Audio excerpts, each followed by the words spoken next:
13 октября средний взвешенный курс таджикского сомони к доллару США составил 10,21 сомони к $1. Курс сомони к рублю составил 0,15 сомони за 1 рубль. Курс сомони к евро составил 9,91 сомони за 1 евро. Средние курсы продажи наличной иностранной валюты в кредитных организациях Таджикистана составляет 1 доллар США от 10,2190 до 10,20 сомони, 1 евро от 9,9165 до 10,06 сомони, 1 российский рубль от 0,1579 до 0,1604 сомони.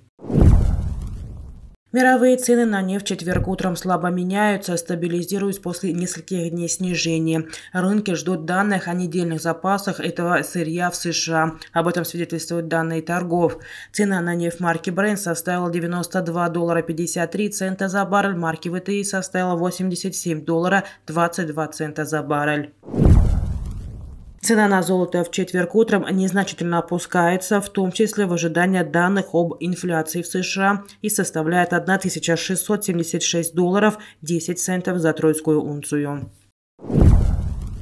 Объем денежных переводов в Таджикистан за первые 5 месяцев текущего года сократился на 10% по сравнению с аналогичным периодом 2021 года, говорится в опубликованном Азиатским банком развития обновленном обзоре развития Азия-2022.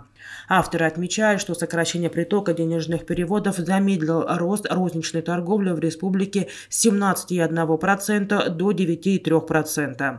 Также снижение объема денежных переводов, по данным специалистов АБР, негативно повлиял на оборот внутреннего рынка услуг страны, рост которого замедлился с 16,5% до 12,8%. Ранее, в апреле этого года, аналитики АБР прогнозировали сокращение притока денежных переводов трудовых мигрантов в Таджикистан в текущем году на 50%. Обосновывали они свой прогноз экономическими санкциями против России, которые приводят к сокращению рабочих мест и, следовательно, возвращением части трудовых мигрантов на родину. Авторы обзора констатируют, что сокращение притока денежных переводов значительно уменьшает объем потребления, так как большая часть этих денег семьями мигрантов используется для оплаты товаров и услуг.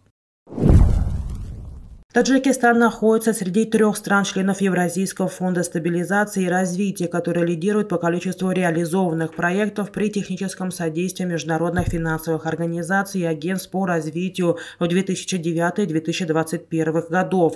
Среди государств-участников ЕФСР лидер – это Армения – 336 проектов или 21,5% от общего числа. На втором месте – Кыргызстан – 326 проектов или 28%. На третьем месте – Таджикистан – 282 проекта, 18%, говорится в опубликованном 6 октября рабочем документе ЕФСР «Техническое содействие международных финансовых организаций и агентств по развитию в Евразийском регионе».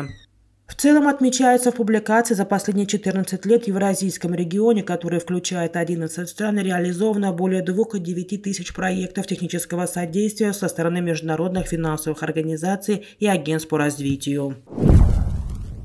Более активный переход на расчеты в нацвалютах позволит укрепить финансовый суверенитет страны, участвующих в этом процессе. Об этом заявил президент России Владимир Путин на совещании по взаимодействию и мирам доверия в Азии. В качестве первоочередного шага видим более активное использование национальных валют во взаимных расчетах, подчеркнул он. Кроме того, это позволит развивать внутренние рынки капитала и региональную интеграцию, добавил президент. Российский лидер также выступил с предложением пересмотреть принципы работы мировой финансовой системы, которая многие годы позволяла самопровозглашенному «золотому миллиарду» жить за чужой счет. Министр финансов США Джанет Йеллен предложила установить потолок цены на российскую нефть на уровне около $60 за баррель. Нефть марки Brent стоит более $90, а российский сорт Уралс торгуется, по данным агентства Рейтер, по $75 за баррель. Цена в этом диапазоне была бы достаточно для того, чтобы Россия могла с прибылью производить и продавать нефть, цитирует Рейтер Йеллен, которая выступала на мероприятии Международного валютного фонда и Всемирного банка. По словам Йеллен, Россия была готова добывать и продавать нефть за $60 последние 5-7 лет. В рамках санкционного давления из-за конфликта на Украине США с союзниками собираются внедрить ценовые ограничения на экспорт российской нефти, чтобы сократить доходы Российской Федерации, но сохранить ее присутствие на мировом рынке. По задумке авторов инициативы, лимиты станет определять коалиция стран, включая США, и нефть, в них укладывающаяся, будет исключаться из готовящегося запрета на транспортировку морским путем. Российские власти уже дали понять, что не собираются продавать нефть странам, которые будут применять механизм ценовых ограничений.